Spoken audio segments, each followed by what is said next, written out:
नौमि त्वं गौरचन्द्रं यकुतर्ककर्कशाशयं सार्वभौमं सर्वभौमा भक्तिभौमा नमाचरत। जो कठिन हृदय वाले कुतर्क को धारण करने वाले सार्वभौम को आपने भक्ति योग द्वारा उनको शोधन कर दिया, ऐसा महान प्रभु गौरांग देव को मैं प्रणाम करता हूँ।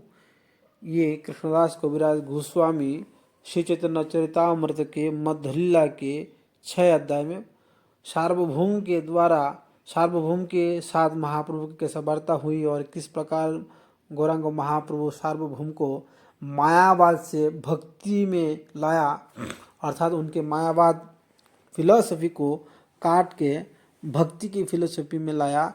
इस प्रसंग में बहुत सुंदर चर्चा है। गौरांग महाप्रभु संन्यास लेने के बाद, मैं आपको शॉर्ट में बताने का प्रयास करूंगा क्योंकि बहुत लंबा हो जाएगा। गौरांग महाप्रभु संन्यास लेने के बाद, बहुत ठंडे में संन्यास लिया था, माघ महीना, उन्होंने गौड़ देश भ्रमण करते हुए जगन्नाथपुरी में आ पहुँचे।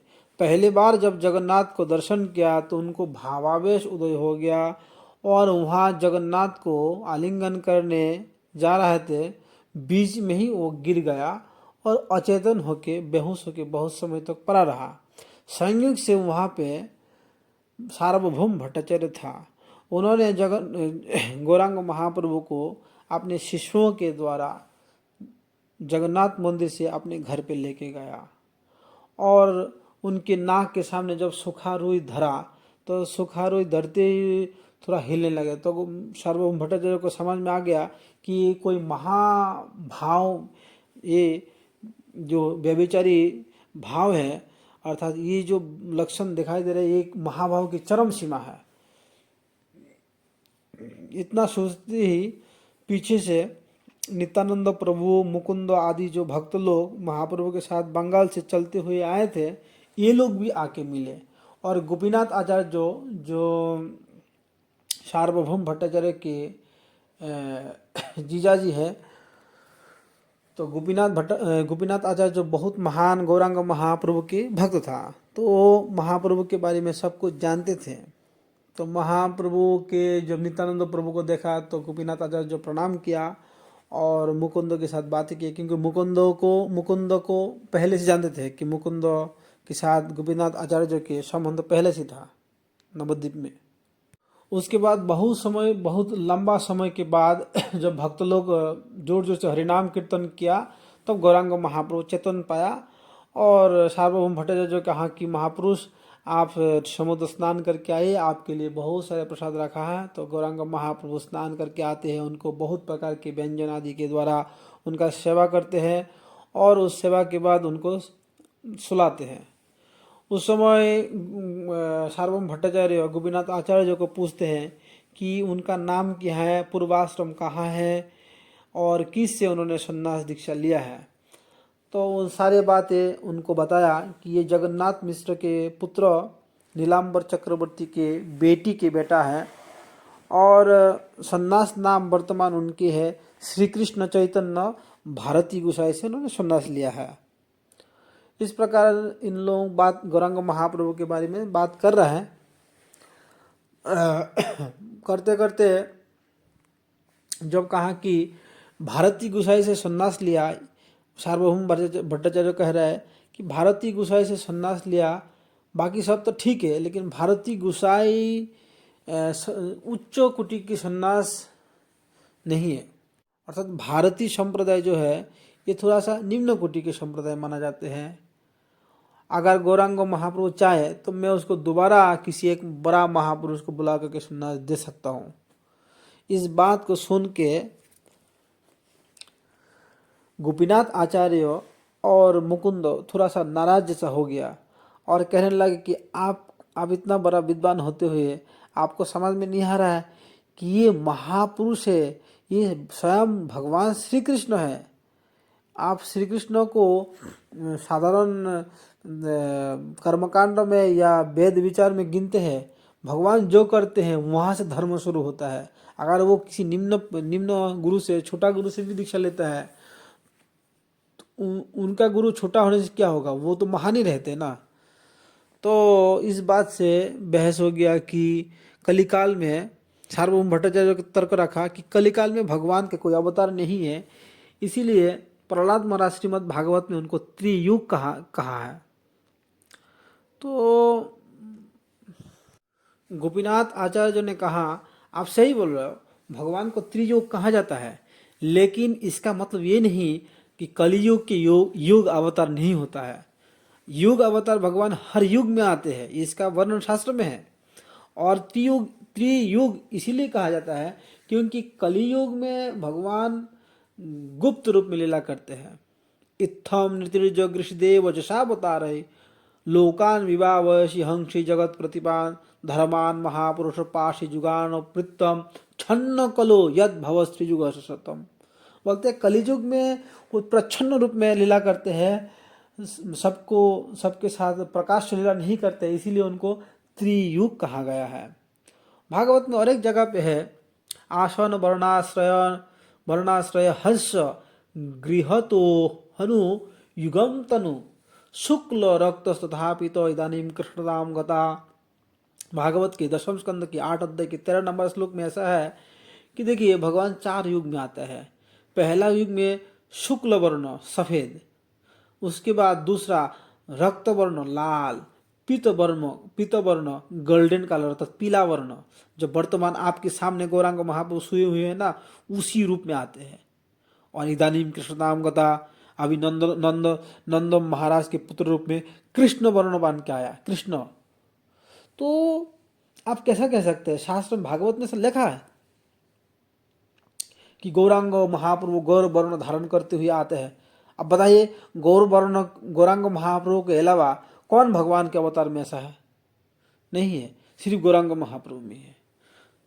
उसके बाद उन्होंने दूसरा उदाहरण दिया कि भागवत की 11 स्कंद की 5 अध्याय की 32 नंबर श्लोक का उदाहरण देता है कृष्ण वर्णम त्रिशा कृष्णम संग पांग अस्र पार्षदम यज्ञ संकीर्तन प्राय जयंती हिस्मे दश। तो बोलते हैं कि जब करबाजन जी नवयुगेश्वर में एक करबाजन जी जब कलियुग के भगवान के वर्णन करते हैं और युग धर्म कलियुग के वर्णन करते हैं, तो युग धर्मों के वर्णन करते हुए कृष्ण वर्ण त्रिशाक्र, जिनके मुंह में हमेशा कृष्ण कृष्ण रहेगा और जिनके शरीर के कांति कृष्ण नहीं होगा, घोर का कांति होगा, और उनके अस्त्र शस्त्र उनके जो भक्त लोग होगी, और संकीर्तन द्वारा जो हरिनाम द्वारा सब जीव को उद्धार करेंगे, और संकीर्तन द्वारा जो बुद्धिमान होगा वो उनकी आराधना करेंगे। तो बताइए ये जो बात किस में घटित होता है? श्री कृष्ण चैतन्य महाप्रभु गौरांग देव जो आपके सामने भी सोए हुए हैं उसी में लागू होते ये बात। तो जब उदाहरण दिया तागरा उदाहरण पड़ा तो थोड़ा सा जो है नाराज हो गया। उसके बाद तुरंत महाभारत से उदाहरण देता है सुवर्ण वर्ण हेमांग वरांग चंदनांगदी सन्नास कृच्छम शांत निष्ठ शांति परायण। बताइए जो पितामह भीष्म भगवान की स्तुति करते हुए 1000 नाम का स्तुति करते हुए ये श्लोक जो बोला, ये श्लोक किसके लिए बोले हैं? सुवर्ण वर्ण किसका है? भगवान का। यही सुवर्ण वर्ण हेमांग सोना की तरह जिसका अंग कांति है, कच्चा सोना की तरह, ये गौरांग महाप्रभु। और वरांग चंदनांगदी जो चंदन की मालाएं, चंदन की बालाएं, चंदन के कंगने पहनते हैं, वो कौन है? गौरांग महाप्रभु। उनके हाथ में देखिए सन्यास कृत्यम शांत, सन्यास ग्रहण कौन करा? भगवान के कोई अवतार सन्यास ग्रहण किया? ये आपके सामने सन्यासी पड़े हुए हैं। कृच्छम शांत, सन्यास कृच्छम, सन्यास कृत सम, तो निशम मतलब इंद्रियों को संयम करने वाला, और निष्ठा शांति परायण, संसारी सारे झंझट से मुक्त होकर सन्यास धर्म लिया है, जिनके मुंह में हरे कृष्ण महामंत्र हमेशा है। तो ये सब बातें शास्त्र में जोर जोर से पुकार रहा है, चिल्ला रहा है। आपको ये नहीं सुनाई दे रहा है? आप कह रहे हैं कि कलियुग में भगवान नहीं, ऐसा कह देने हो जाएगा। आप इतना सूक्ष्म विचार रखने वाले, आपको इस बात को समझ में नहीं आ रहा है? आप तो महान विद्वान हैं, आपको तो समझाने का कोई जरूरत ही नहीं। फिर दूसरा एक भागवत का उदाहरण देता है कि देखिए कोई भगवान को 24 तत्व बोलते हैं, भगवान 25 तत्व में है, भगवान 26वां तत्व है, भगवान 16वां तत्व है। जो जिस प्रकार जिस एंगल से जहाँ तक पाते हैं ना, वो वहाँ तक वर्णन करते हैं। ईश्वर कृपा शक्ति होया जहाँ रे কৃপালেশ হইয়াছে যাহারে সেই তো ঈশ্বর তো বুঝতে পারে। गोपीनाथ आचार्य जब इस प्रकार लेक्चर दिया तब मुकुंद जो बहुत दुखी थे बात पहले, वो अभी प्रसन्न हो गया और प्रसन्न हो के आनंद, क्योंकि उनको भगवान के बारे में कोई भी गलत शब्द उनको सुनने में राजी नहीं है। गोपीनाथ आचार्य जो बोल रहा है सार्वभौम भट्टाचार्य को कि ईश्वर के कृपा लेस होयाचे जहाने सेई तो ईश्वर तत्व जानिबारे पारे। ईश्वर की कृपा होने से ईश्वर को जान सकते हैं, ऐसा वैसा नहीं जान सकते। तो सार्वभौम भट्टाचार्य ने कहा कि तुम्हें कैसा प्राप्त होगी ईश्वर की कृपा, हमें जो प्राप्त नहीं हो। तो आप देखिए, आप इतना विद्वान होते हुए भी उनको भगवान नहीं मान रहा है, इससे प्रमाणित होता है कि भगवान अभी तो चाहा ही नहीं कि आप उनको जानो, और इससे प्रमाणित होता है कि मैं उनको भगवान रूप में जानता हूँ तो मेरे प्रति कृपा दिखाई दे रहा है। इस प्रकार सार्वभौम भट्टाचार्य को चुप करा दिया। लेकिन फिर भी एक दिन जब दर्शन करने गया जगन्नाथ जी का भट्टाचार्य और गौरांग महाप्रभु दर्शन करके आने के बाद उनके घर पे गौरांग महाप्रभु गया सार्वभौम भट्टाचार्य के घर पे और कहा कि देखो आज मैं तुमको वेदांत सिखाऊंगा, तुम श्रवण करो। 7 दिन तक महाप्रभु वेदांत श्रवण करने के बाद 8वें दिन में सार्वभौम भट्टाचार्य बोल रहा है, तुम 7 दिन तक वेदांत सुन रहे हो, हाँ ना टूटा कोई शब्द नहीं बोल रहे हो, क्या तुम समझ पा रहे हो या नहीं पा रहे हो? अरे कोई समझ नहीं पाते तो दोबारा पूछते हैं, समझ पाते हैं तो बोलते हाँ पाया, अब तो कुछ भी नहीं बोल रहे हो। यहाँ से महाप्रभु का शुरू होता है सार्वभौम भट्टाचार्य के ऊपर कृपा। सार्वभौम भट्टाचार्य जब कहने लगे कि आप कुछ समझ पा रहे हो कि नहीं पा रहे हो, तो गौरांग महाप्रभु कह दिया, आप जो वेदांत सूत्र पढ़ते हो उस सूत्र को तो मैं भली भांति समझ पा रहा हूँ, लेकिन उसकी जो व्याख्या कर रहे हो आप, उस इतना गलत व्याख्या आप कर रहे हो जिसको मैं बिल्कुल समझ नहीं पा रहा हूँ। तो सार्वभौम भट्टाचार्य कहने लगे, अच्छा मैं गलत व्याख्या करता हूँ, अच्छा बतलाइए तो सही व्याख्या क्या है? तो गौरांग महाप्रभु, अगर आप बुरा ना मानो तो मैं आपको सही व्याख्या सुना सकता हूँ। तो गौरांग महाप्रभु कहने लगे कि आप श्रुति के अर्थात वेद के मुख्य अर्थ को छोड़ करके उनके गौण अर्थ की व्याख्या करते हो, ये गलत है। गौरांग महाप्रभु कहने लगे, सर्वशौर्य परिपूर्ण स्वयं भगवान तारे निराकार करी करह व्याख्यान। भगवान 6 ऐश्वर्य पूर्ण है और 6 ऐश्वर्य पूर्ण भगवान को तुम निराकार कैसा बना रहा है? निर्विशेष तारे कहे সেই श्रुतिगण प्राकृत निषेधी अप्राकृत करो स्थापन। शास्त्र में कोई जगह पे भगवान के लिए निर्विशेष शब्द का इस्तेमाल किया है, लेकिन वहाँ श्रुति के जो भावना है, श्रुति कहना चाहते हैं कि निर्विशेष शब्द का अर्थ है भगवान की कोई प्राकृतिक रूप नहीं है, प्राकृतिक मन बुद्धि नहीं है, वो अप्राकृत होने के कारण उनको निर्विशेष कहा गया है, ना कि उनके हाथ पैर कुछ भी नहीं। सारे फसाद और झगड़ा की यही 2 शब्द है, एक भगवान को निराकार ही मानते हैं, एक भगवान को साकार ही मानते हैं।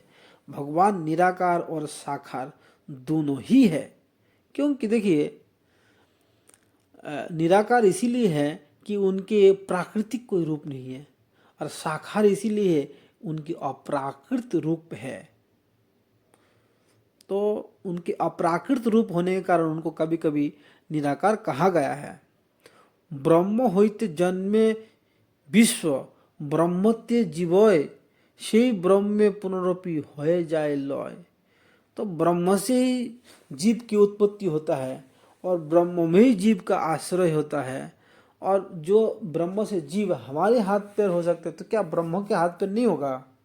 ब्रह्म शब्द जो है वो भगवान श्री कृष्ण के लिए इस्तेमाल किया जाता है। ब्रह्म शब्द कहे पूर्ण स्वयं भगवान कृष्ण शास्त्र प्रमाण।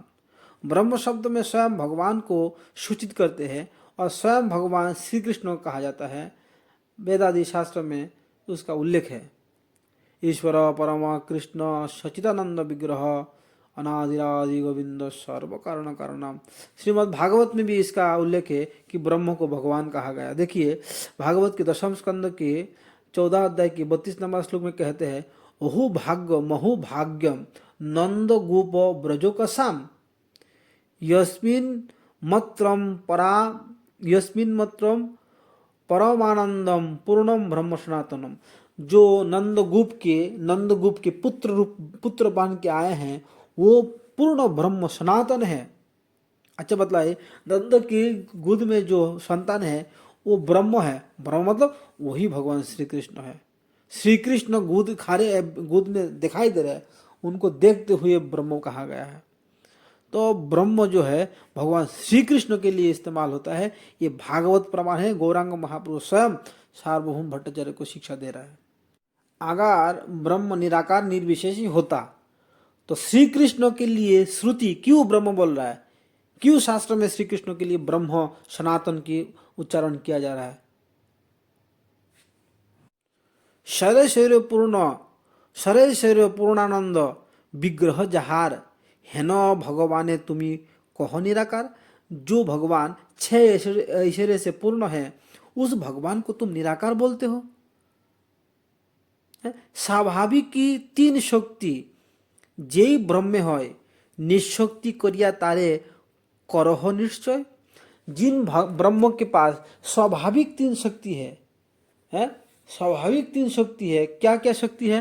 ये विष्णु पुराण से उदाहरण देते हैं। विष्णु पुराण के 6, 7, 61 से उदाहरण देता है कि विष्णु शक्ति परा प्रोक्ता क्षेत्रज्ञख्या तथा परा अविद्या कर्म संज्ञा तृतीया शक्ति रिष्यते। भगवान की 3 प्रधान शक्ति है। क्या है? इसमें भी इस श्लोक को वेद में कहा गया, पराश्च शक्ति विविधैव श्रूयते स्वाभाविक ज्ञान बल क्रिया। तो भगवान की 3 शक्ति जो है स्वाभाविक ज्ञान बल क्रिया, अंतरंगा बहिरंगा तटस्थ। देखिए अंतरंगा चित शक्ति है, तटस्था जीव शक्ति है, बहिरंगा माया शक्ति है। ये 3 शक्ति अंतरंगा बहिरंगा और तटस्था। ये जीव शक्ति, ईश्वर शक्ति, माया शक्ति, ज्ञान बल क्रिया शक्ति शास्त्र में वर्णन होता है। षडविध ऐश्वर्य प्रभुर चित शक्ति विलास हेनो शक्ति नाही मानो परम साहस। तुम्हारा हिम्मत कैसा हुआ कि तुम भगवान को निराकार और निर्विशेष बोलने का? जिनके पास इतना ज्यादा इतना ऐश्वर्य शक्ति होते हुए भी शक्ति है तो शक्ति है, शक्तिमान भी है, शक्ति है तो निराकार कैसा हुआ? मायाधीश मायावश ईश्वरे जीव भेद हेनो जीव ईश्वर सने करहो अभेद। अरे एक होता है मायाधीश, जो मायापति, जो माया के कंट्रोलर भगवान श्री कृष्ण, और एक होता है जीव जो मायाधीन, माया के बस में रहते हैं हमेशा, अल्पज्ञ है, और भगवान श्री कृष्ण सर्वज्ञ है। इन जीव और परम पुरुष में एकत्व भेद तुम कैसा करते हो? गीता शास्त्र जीव रूप शक्ति करी माने हेनो जीवे अभेद करो ईश्वर सने। अरे जिस जीव को गीता में आदि शास्त्र में भगवान की शक्ति, भगवान के छोटा सा अंश बतलाया गया है, उनको तुम भगवान के साथ कैसा एक कर सकते हो? भगवत गीता से गौरांग महा बोलते हैं, अपरिमितस्तन्नाम प्रकृतिम विद्धि में पराम जीवभूतम महाबाहु जयदम धार्यते जगत। इस श्लोक में जीव भगवान के अंश है, इस जगत संसार को धारण करके रख रहा है, इसका प्रमाण दिया है। ईश्वर श्री विग्रह सच्चिदानंदकार श्री विग्रह है कर कह सत्य गुणेरो विकार। भगवान के श्री विग्रह सच्चिदानंद है, सच्चिद आनंदमय है, उसको सत्य गुण के विकार बोल रहे हो तुम? ये तुम्हारा मूर्खता है। जो विग्रह को नहीं मानते हैं वो पाखंडी है, वो अस्पृश्य है, उसको छूने से स्नान करना चाहिए, और ये अदृश्य उनको देखना, उनके और देखना तक नहीं चाहिए। यमराज उनको जरूर दंड देंगे, ऐसा गौरांग महाप्रभु कहते हैं। भगवान के श्री विग्रह, भगवान के नाम में किसी प्रकार का अंतर नहीं है। वेद ना मानिया बुद्ध है तो नास्तिक, वेदाश्रय नास्तिकवाद बोधते अधिक। देखो, वेद नहीं माना बुद्ध, वो तो नास्तिक हो गया, ठीक है, वेद को मानते नहीं। लेकिन वेद मानते हुए जो नास्तिकवाद का प्रचार हो रहा है, यही अधिक रूप में हो रहा है। यही तुम लोग कर रहे हो, वेद का दुहाई डाल करके वो नास्तिक से भी ज्यादा भयंकर काम कर रहे हो। जीवेरो निस्तार लागी नंद सूत, जीवेरो निस्तार लागी सूत्र कोइलो व्यास, मायावादी भाष्य सुनिले है सर्वनाश। अरे जीव के उद्धार के लिए भगवान श्री कृष्ण भिन्न भिन्न अवतार धारण करते हैं, व्यास देव के रूप में सारा शास्त्र ग्रंथों का वर्णन करते हैं, और तुम मायावादी लोग क्या करते हो, सब कुछ सर्वनाश कर देते हो जीव के लिए। तो ये गलत है। सार्वभौम भट्टाचार्य बहुत प्रकार के तर्क को स्थापन करना चाहा, लेकिन गौरांग महाप्रभु सब कुछ दबा दिया उनके तर्क के सामने। महाप्रभु के तर्क के सामने वो टिक नहीं पाया। भगवान तो भगवान ही होता है। भगवान संबंध भक्ति अविदेय है, प्रेमा प्रयोजन वेदे तीन वस्तु कहे। देखिए, वेद शास्त्र का तीन लक्षण है, तीन चीज हमको सिखाते हैं। क्या है? संबंध, अविधेय और प्रयोजन। जीव का संबंध कृष्ण के साथ क्या है, वो हमें शिक्षा देते हैं। जीव का संबंध कृष्ण के साथ क्या है, यह है उसका संबंध ज्ञान। संबंध ज्ञान होने के बाद संबंध ज्ञान को प्राप्त करने के लिए जो किया जाता है, उसको बोलते हैं अविधेय अर्थात साधना। अभी कृष्ण हमारे प्रभु है, हम उनका दास है, हम जान लिया। लेकिन दास का काम क्या है? प्रभु की दासत्व स्वीकार करना, मानना। हम जान लिया, संबंध तो हम ज्ञान हो गया, लेकिन संबंधों को प्राप्त करने के लिए जो क्रिया किया जाता है उसको बोलते हैं साधना, और साधना से जो प्राप्त होते हैं उसको बोलते हैं प्रयोजन। जैसे कि प्रभु कृष्ण है, हम उनका दास है, तो हमारे संबंध बहुत प्राचीन है, बहुत सनातन संबंध है। तो हम तो जान लिए हमारे साथ उनका संबंध है, लेकिन उसको टूट जाने के बाद संबंध बहुत दिन से ना होने के कारण हमें संबंध फिर जुड़ना पड़ता है। तो जुड़ने के लिए जो साधना किया जाता है उसको बोलते हैं अविधेय। हम सुबह उठते हैं, जप करते हैं, भगवान के एकादशी व्रत पालन करते हैं, ये सब अविधेय है। वो सब करने के बाद जो असली प्रयोजन है कृष्ण के दासत्व पाना, उसको बोलते हैं प्रयोजन। जब प्रयोजन प्राप्त हो जाते हैं तो जीव के संपूर्ण क्रिया खत्म हो जाते हैं, अर्थात सिर्फ और सिर्फ वो हरिनाम करेंगे और कुछ भी नहीं करेंगे। तो हरिनाम जो है यह अविधेय भी है और ये प्रयोजन भी है, इसीलिए हरिनाम कभी त्याज्य नहीं है। बाकी सब अविधेय त्याज्य हो सकता है, क्योंकि नाम और ब्रह्म में किसी प्रकार का अंतर ना होने के कारण नाम हमेशा अत्यज्य है। जैसा कि उदाहरण से समझिए, आपको यहाँ से दिल्ली जाना है, कलकत्ता से दिल्ली जाना है, तो कलकत्ता से दिल्ली अगर आप जाना चाहते हैं तो वो आपका प्रयोजन है, और जाने के लिए जो ट्रेन का इस्तेमाल होगा, टिकट का इस्तेमाल होगा, पैसा का इस्तेमाल होगा, वो सब कुछ अविधेय है। और जाना क्यों है? क्योंकि वहाँ आपका कोई जरूरी काम है, इसको बोलते हैं संबंध। उसको वो संबंधों को पूरा करने के लिए जो क्रियाएं चलते हैं उसको बोलते हैं अविधेय। और जब क्रिया प्राप्त हो जाते हैं, फल प्राप्त कर लेते हैं, तो उसको बोलते हैं प्रयोजन। जब प्रयोजन सिद्ध हो जाते हैं तो अविधेय त्याग दिया जाता है। जैसे कि ट्रेन से उतर के दिल्ली आ जाता है तो आप ट्रेन से उतर जाएंगे। तो इसी प्रकार भगवान के नाम से भगवत साधन तो किया जाता है, लेकिन नाम कभी त्याज्य नहीं ट्रेन के तरह। क्योंकि ट्रेन के द्वारा तो आपका प्रयोजन प्राप्त हो गया तो आप ट्रेन को छोड़ दिया, लेकिन नाम इस प्रकार नहीं है। क्यों?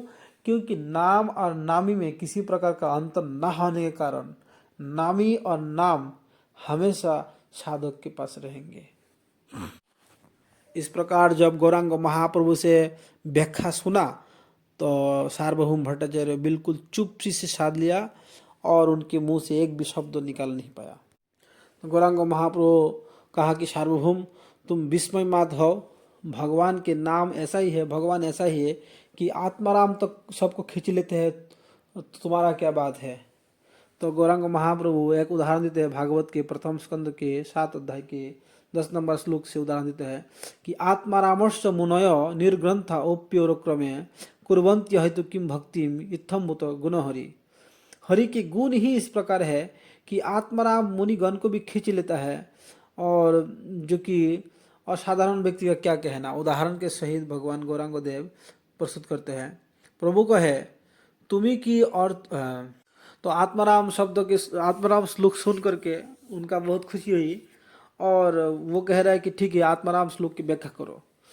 तो गौरांग महाप्रभु ने कहा कि पहले आप व्याख्या करो, आप क्या कह रहा है उसके बारे में हम सुनेंगे, उसके बाद जो है हम आपको असली व्याख्या मेरा सुनाएंगे। तो उन्होंने जो व्याख्या किया वो 9 व्याख्या किया। आत्माराम श्लोक में 11 शब्द है, कुल 11 शब्द में 9 व्याख्या किया बड़ा। उन 9 व्याख्या को सुन करके गौरांग महाप्रभु संतुष्ट नहीं हुआ और नवविध अर्थ तर्क शास्त्र मत लोइया सुनी महाप्रभु कहे ईश्वर तो हासिया। तो महाप्रभु उनकी व्याख्या सुन करके थोड़ा मुस्कुराए और कहा कि हे भट्टाचार्य, तुम जिस प्रकार की व्याख्या किया है वो बृहस्पति भी तुम्हारे सामने ठहर नहीं सकती है, लेकिन फिर भी तुम आपने पांडित्य ही यहाँ दिखाया, मूल अर्थ को स्थापन नहीं कर पाया। तो गौरांग महाप्रभु उसके बाद जब मूल अर्थों का स्थापन किया, देखिए आत्माराम में 11 कुल 11 शब्द होता है। आत्मारामर्ष मुनय इत्यादि श्लोक में 11 शब्द है। आत्माराम च मुनय निर्ग्रंथा ओपि उरक्रमे कुर्वन्ति अहेतुकीं भक्तिम इत्थम्भूत हरि, ये 11 पद है। तो गौरांग महाप्रभु उसके बाद जो व्याख्या दिया है उस व्याख्या से वो विस्मित और चकित हो गया कि ऐसा साधारण कोई हो ही नहीं सकता है, ये सचमुच अभी लग रहा है कि ये भगवान ही होगा। तो सार्वभौम भट्टाचार्य गौरांग महाप्रभु के चरणों में पड़ गया और कहा कि हे प्रभु आप मुझे कृपा कीजिए। तो महाप्रभु उनके भाव देखते हुए उनको चतुर्भुज मूर्ति दिखाया, अर्थात राम और गौरांग महाप्रभु। उसके बाद श्री कृष्ण मूर्ति भी आ गया, श्याम सुंदर मुरली बजाते हुए उनको दर्शन दिया। दर्शन पाते ही उनके सारे मलिनता दूर हो गया और वो कृष्ण के अर्थात गौरांग महाप्रभु के एक निष्ठावान भक्त बन गया है, बहुत निष्ठावान भक्त बना है। और 100 श्लोक के द्वारा तुरंत ही गौरांग महाप्रभु के 100 श्लोक के द्वारा एक स्तुति की और गौरांग महाप्रभु उनके ऊपर बहुत प्रसन्न हुई। उसके बाद सार्वभौम भट्टाचार्य ने पूछा, हे प्रभु मेरे लिए क्या आदेश है, मैं क्या करूं भगवान की सेवा। तो गौरांग महाप्रभु उन्होंने उनको कहा कि आप हमेशा हरिनाम संकीर्तन करो।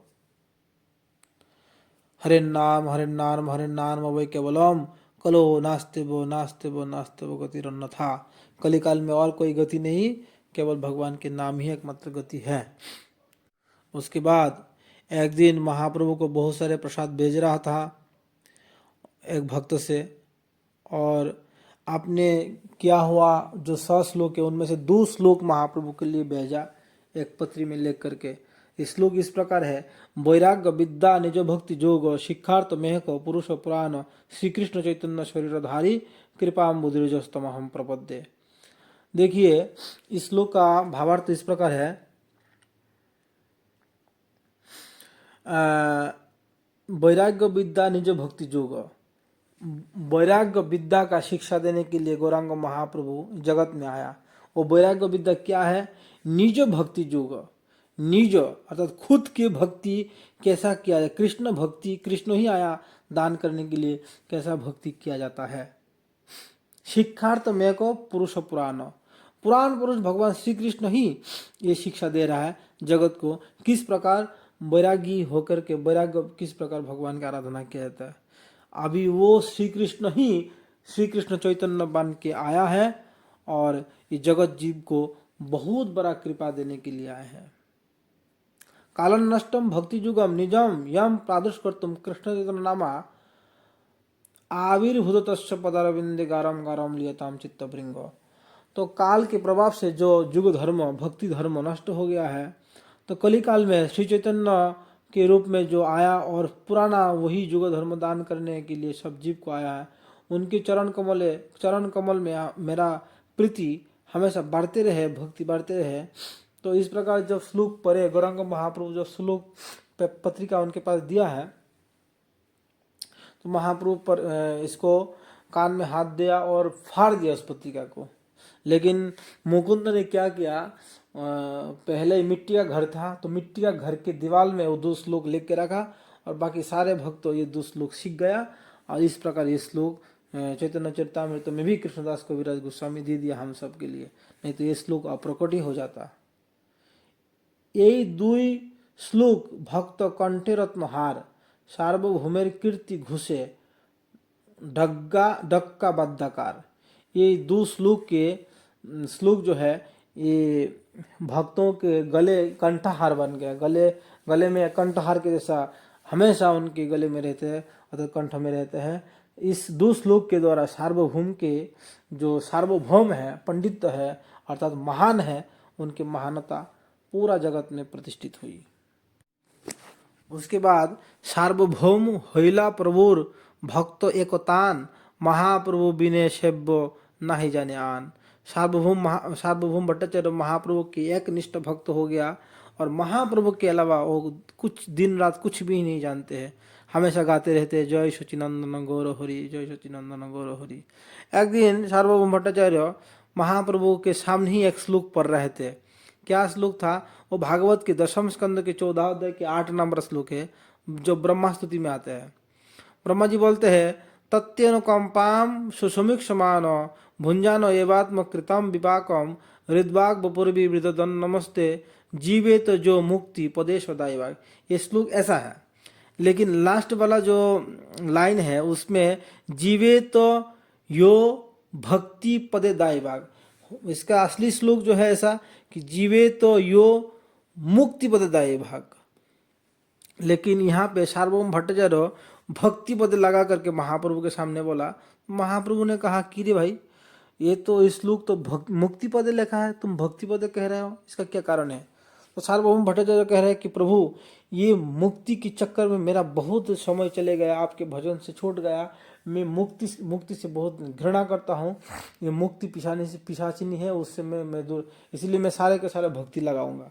तो गौरांग महाप्रभु ने कहा कि देखो, व्यास जी की कृत लेखनी में तुम अपना कलम नहीं चला सकते हो, ये साधारण ग्रंथ नहीं है, भागवत है, और तुम जिसको मुक्ति को देख के डर रहे हो, वो मुक्ति एक्चुअली मुक्ति शब्द का जो घूर अर्थ है वो कृष्ण के भजन करना, यही उसका अर्थ लो।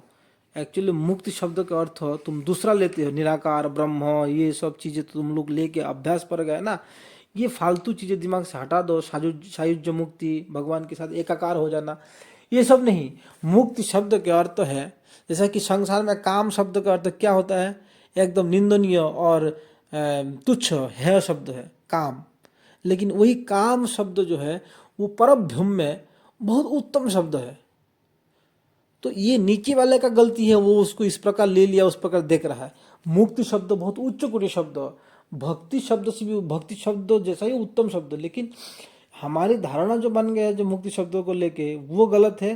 तुम उसको मुक्ति ही बोला करो, तब जा करके सार्वभौम भट्टाचार्य जो मुक्ति बोलना शुरू किया। लेकिन वो इतना मुक्ति से यह हो गया, बाद में ऐसा कठोर भक्त हुआ गौरांग महाप्रभु के।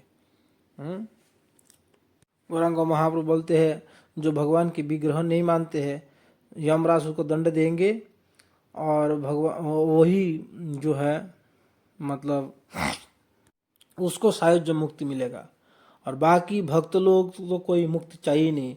शालुक्य साष्टी सामीप्य सारूप्यक तमपुतो दीयमानम न गृणंति बिना मत्स्य बने जना। भगवान के भक्तों को शालुक्य भगवान के लोक में रहना, साष्टी भगवान के जैसा ऐश्वर्य प्राप्त करना, सामीप्य भगवान के सामने रहना, सारूप्य भगवान के जैसा रूप प्राप्त करना,